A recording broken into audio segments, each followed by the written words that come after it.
Before the PlayStation, before DVDs, before smart TVs, Philips tried something unusual. In 1991, they released the CDI, a device that wasn't supposed to be a video game console at all. It was designed as the ultimate home multimedia hub, a machine meant to redefine your entire living room. And today, most people only remember it because of those bizarre Mario and Zelda games. But there's a lot more to the CDI story. So what was this thing really meant to be? They pitched it as a family entertainment center, an all-in-one device for music, movies, education, and more. This was supposed to be the new centerpiece of your home. You could use it as a high-end CD player, or load your family photo CDs and view them right on your TV.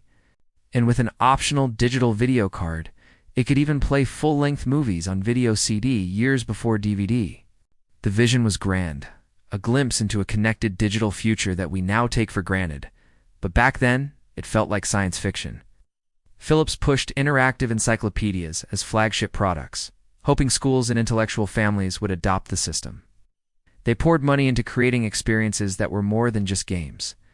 Imagine exploring the Smithsonian from your couch, or taking interactive lessons on how to play the guitar. This wasn't about high scores or saving princesses. It was about learning and discovery. But because it wasn't built for gaming, the hardware was confusing. Most units came with a strange remote, great for menus, awful for action games.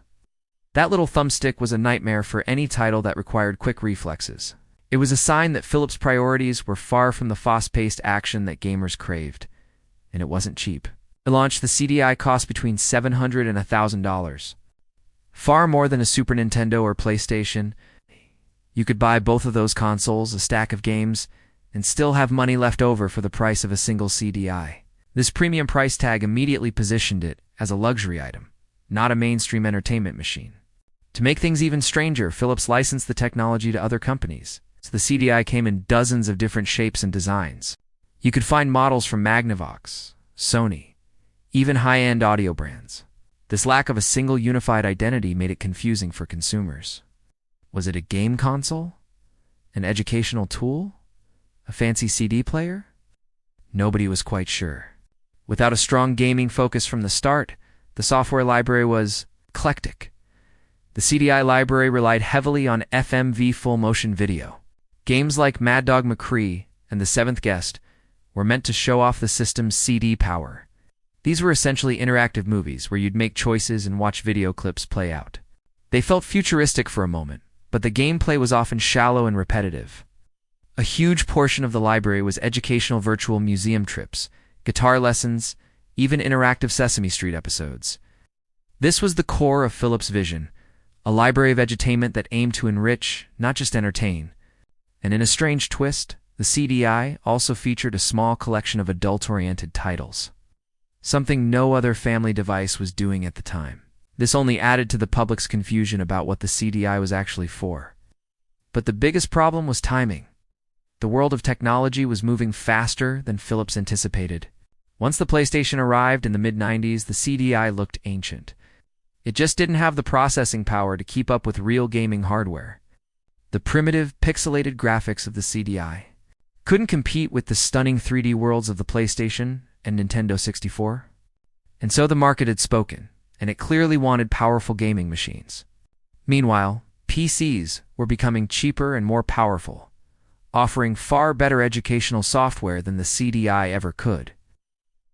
The very market Philips had targeted was moving towards the personal computer, which could do everything the CDI could and so much more. The final nail in the coffin was the arrival of a new format. And once DVD emerged in the late 90s, the video CD format and the CDI along with it became instantly obsolete. DVDs offered superior video quality, more storage, and quickly became the new standard for home movies. By the end of the decade, the CDI was quietly discontinued and ended up on clearance shelves nationwide. The ambitious dream of an all-in-one multimedia hub was over. But its failure is what makes it so fascinating. The Philips CDI wasn't a console, a computer, or a DVD player. It was trying to be everything, years before the world was ready. It was a preview of the smart TVs and connected devices we have today, a vision of a digital living room that was just a little too ahead of its time. And that's what makes it such a fascinating piece of tech history. Thanks for watching. If you enjoyed this piece of tech flashback, leave a comment, hit the like button, subscribe for more, and I'll see you in the next one.